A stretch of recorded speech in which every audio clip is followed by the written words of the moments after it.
ఈనాడు పాత్రలో గోపికలు కృష్ణుడిని మేలుకొలుపుతారు. నీవే దిక్కు, నీకంటా మాకు వేరు దిక్కు లేదు అని చేత అని చెప్పి ఆయన్ని అర్థిస్తున్నారు అనమాట. ఎవరు మాకు వేసే అందుకు నిన్నే ఆచరించడానికి వచ్చామన్నారు. నీ గుణాలకి లొంగి నీ దగ్గరికి వచ్చామని చెప్పారు వాళ్ళు. నీకు నువ్వు నెమ్మది నెమ్మదిగా కళ్ళు తెచ్చి మా మీద నీ వాత్సల్యాన్ని ప్రదర్శించాలని చెప్పి కృష్ణుని అర్థించారు. ఇక కర్మవశాన్ని జీవులు పరమాత్మతో ఎడబాటు చెంది మళ్ళీ అదృష్టవశాత్తు మళ్ళీ పరమాత్మని కలుసుకుంటారు. అదే ఈ తిరుప్పాయి వ్రతం అనమాట. ఈ వ్రతం చేసుకోవాలంటే ముందర ఆచార సంవత్సరాలను, మంత్రోపదేశం, భాగవత సమాశ్రయణము, తర్వాత భగవత్తుని చేరుకోవడం అనమాట.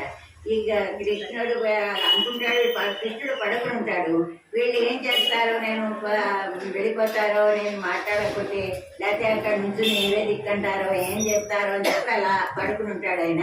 పడుకుంటే వాళ్ళు ఏమిటంటారంటే, నీవే దిక్కు మాకు, నీవు తప్ప మాకు వేరే గతి లేదు అని చెప్పి వీళ్ళు మాంగళత్తర్ అభిమాన భంగమాయి వంది నిన్ను పల్లికెట్టే కీలే. సుందరమైనటువంటి అంగ అంటే సుందరమైనటువంటి విశాలమైనటువంటి భూమిని పరిపాలించేటటువంటి రాజులు తమ అభిమానం వదులుకుని చక్రవర్తి నీడలోకి ఏ విధంగా చక్రవర్తి సింహాసనం కిందకి ఏ గుంపులుగా వచ్చేస్తూ ఉంటారో అలాగే గోపికలు కూడా వాళ్ళ అభిమానం వదులుకుని శ్రీకృష్ణుడు యొక్క ఈ తెజ్జ కిందకి గుంపులుగా వచ్చి చేరారు. అంటే ఏంటంటే క్షేమ బ్రహ్మ మొదలు క్షేమ వరకు అందరికీ ఏదో విధమైన అహంకారం ఉంటుంది. ఆ అహంకారాన్ని బ్రహ్మ పరిధిలో బ్రహ్మకుంటుంది, క్షేమ పరిధిలో క్షేమకుంటుంది. కానీ అహంకారాన్ని ఎవరైతే వదులుకుంటారో అహంకారం ఉన్న వాళ్ళ దుఃఖానికి కారణం అనమాట. అహంకారాన్ని వదులుకున్న వాళ్ళే పరమాత్మని చేరగలుగుతారు. ఈ గోపికలేమో అసలు ఆడవాళ్ళకి కొంచెం ఎక్కువగా సాటిస్ఫాక్షన్ ఎక్కువగా ఉంటుంది. వాళ్ళు మగవాళ్ళ దగ్గరికి వెళ్ళి వాళ్ళని సమర్పించుకోవాలంటే కష్టం. కానీ గోపికలు కృష్ణుడి కోసం అవన్నీ అహంకారాన్ని అంతని వదిలేసి కృష్ణుడి దగ్గరికి వెళ్ళి ప్రార్థిస్తున్నారు అనమాట. ప్రార్థించి నీ సింహాసనం మీద గుంపులుగా చేరాం. గుంపులుగా ఎందుకు చేరారంటే ఒక్కళ్ళు వస్తే మళ్ళీ ఆ అభిమానం మళ్ళీ పేరెట్టి పిలుస్తారేమో. గుంపులుగా ఉన్నారనుకోండి, ఎవరిని పేరెట్టి పిలవలేరు. అని చేత ఆ అభిమానం రాకుండా ఉండడానికి గుంపులుగా చేరామని చెప్పి వాళ్ళు ఏమిటంటే అడుగుతున్నారంటే, చెంగమిరుపారు కోరి గుంపులుగా వచ్చాం, భలే మీ దగ్గరికి చేరాం. ఇంగినవాయి చెరిచా తామర పుట్టుకోలే. అప్పుడు నువ్వేం చేయాలంటే, నువ్వు చిరుగంట ముఖం వలే ఉంటుంది. నువ్వు విడివిడని తామర పువ్వు ఎలా ఉంటుంది అలా నువ్వు నీ కళ్ళని ఇప్పుకోవాలన్నమాట. ఇప్పుకుని లోపల నుంచి తామర పువ్వులో తుమ్మెద కనిపించకుండా ఉంటుంది. అలాగే ఈ గంటలోంచి కింకిని అంటారు దాన్ని. ఆ గంటలో రాయి ఉంటుంది. ఆ రాయి కూడా కనిపించకుండా మొగ్గలా ఉంటుంది గంట. ఆ మొగ్గలా కళ్ళని విప్పాలన్నమాట. కళ్ళని విప్పి చెంగడి చెరిదే ఎమ్మేలు విడియాడు.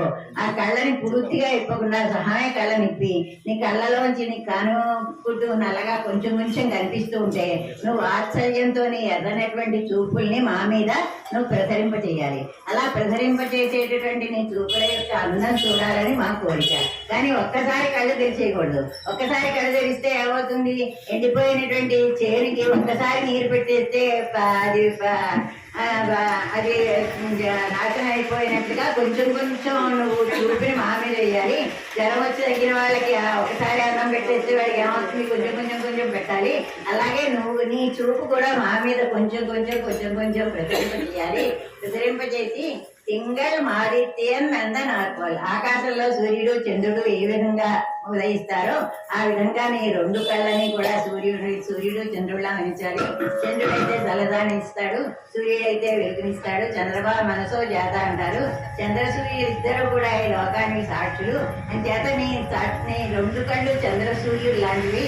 అని చేత రెండు కళ్ళని నువ్వు విప్పుకుని మా మీద నీ కారుణ్యాన్ని ప్రదర్శించి అంగడ రెండు కొండు ఎంగడమే తీయాలి. మేము రెండు కళ్ళను నువ్వు విప్పి మా వైపు ఎంగడ మీద అంటే మా వైపు నువ్వు నీ కటాక్షాన్ని ప్రసరింపజేయాలి. ఎంగల్నే చేప మరి చేప విండిలో రంబావై. అప్పుడు మాకు ఉన్నటువంటి శాపాలు ఉన్నాయి, మాకు అనేక పాపాలు చేసాం, అనేక శాపాలు ఉన్నాయి మాకు. ఆ శాపాలన్నింటినీ పోగొట్టాలి. దానికి ఉదాహరణ ఏం చెప్పాడు, రుద్రుడు ఒకసారి పాపం వచ్చి బ్రహ్మగారి తలని గిల్లేశాడు. గిల్లేస్తే తల ఆయన చేతికి అంటుకుపోయింది. అప్పుడు నువ్వేమో ఆయన చెమటతో ఆ తలని కూలిపోయేలా చేశావు. అలాగే ఒకసారి దూర్వాసుడు ఒక పూలదండని ఇంద్రుడికి ఇస్తే ఆయన అహంకారం కొద్దీ దాన్ని ఐరావతం తీసుకురేస్తాడు. అయితే నీ లక్ష్యం తప్పవుగాక అని చెప్పిస్తాడు. అప్పుడు మళ్ళీ విష్ణుమూర్తి ఆయన మీద కరుణించి ఆయనకి ఐశ్వర్యం ఇస్తాడు. అలాగే అహల్య శిలైపోతుంది గౌతముడి శాపంలే. అప్పుడు ఆయన యొక్క పాదధూళితో ఆవిడ శాపం అంతా కూడా పాదధూళితో ఆవిడ మళ్ళీ మామూలు మనిషి వస్తుంది. ఈ విధంగా నువ్వు దక్షుడు యొక్క అహంకారం అంతా కూడా నీటిలో మరిగిపోయేలా చేశావు. అని చేత మాకు ఈ శాపాలన్నీ పోగొట్టాలి. నువ్వు మాతో కలిసి ఆటలు ఆడాలి, మనందరం కలిసి చెమట్లు పట్టేలా ఆడుకోవాలి. ఆడుకున్న తర్వాత మేము అందరం ఒళ్ళంతా చెమట్లు కాడుకోవాలి. అప్పుడు మీ హృదయంలో ఉన్నటువంటి లక్ష్మీదేవి కరుణని మా మీద ప్రసరింపజేయాలి. మనందరం కలిసి నదిలో స్నానం చేసి మనకు ఉన్నటువంటి అహంకారాలన్నింటినీ పోగొట్టుకోవాలి. అని చేత నువ్వు మా మీద అనుగ్రహాన్ని చూపించని చెప్పి ఈనాటి పాత్రలో గోపులు కృష్ణుని కోరుతున్నారు. అంటే ఏంటంటే ఇప్పుడు పరమాత్మ గోపికలు పరమాత్మని చేరడానికి వచ్చినప్పుడు ఒక రాజు ఉన్నాడు అనుకోండి, రాజు కొడుకు తప్పిపోతాడు. వేటకి వెళ్ళినప్పుడు రాజు కొడుకు తప్పిపోతాడు. అక్కడ గిరిజనులతో చేరి తిరుగుతాడు. కానీ పెద్ద అయ్యాక అతనికి తెలుస్తుంది, నేను గిరిజనుని కాదు, నేను రాజకుమారుని తెలిసి మళ్ళీ తండ్రి దగ్గరికి వచ్చి చేరుకుంటాడు అనమాట. అలాగే ఈ గోపికలు కూడా ఎన్నో జన్మల నుంచి భగవంతుడితో సంబంధం ఉన్నవాళ్ళే, కానీ విడిపోయి మళ్ళీ ఇప్పుడు భగవంతుడితో కలియాలని చెప్పి భగవంతుడితో కలుస్తూ ఉంటాడు. అలాగే మనం గుంపులుగా అంటే భరతుడు రాముణ్ణి మళ్ళీ దశరథుడు చనిపోయాక రాముణ్ణి మళ్ళీ సింహాసనం ఎక్కిద్దామని తీసుకెళ్తుంటే భరద్వాజుడు గుహుడు కూడా అనుమానించారు భరతుడిని, రాముడి మీద యుద్ధానికి వెళ్తున్నాడేమో అని. అంచేత ఒక్కళ్ళు వెళితే అలా మనకి అనుమానాలు వస్తాయి. నలుగురు లక్ష్మణుడు రాముడితో కూడి ఉన్నాడు కాబట్టి రాముడికి లక్ష్మణుడికి ఆ బాధ రాలేదు. అంచేత మన భగవంతుని వేడుకున్నప్పుడు మనందరం గుంపులుగా వెళ్ళి వేడుకోవాలి అని చెప్పి ఈ వ్రతంలో చెప్తున్నారు.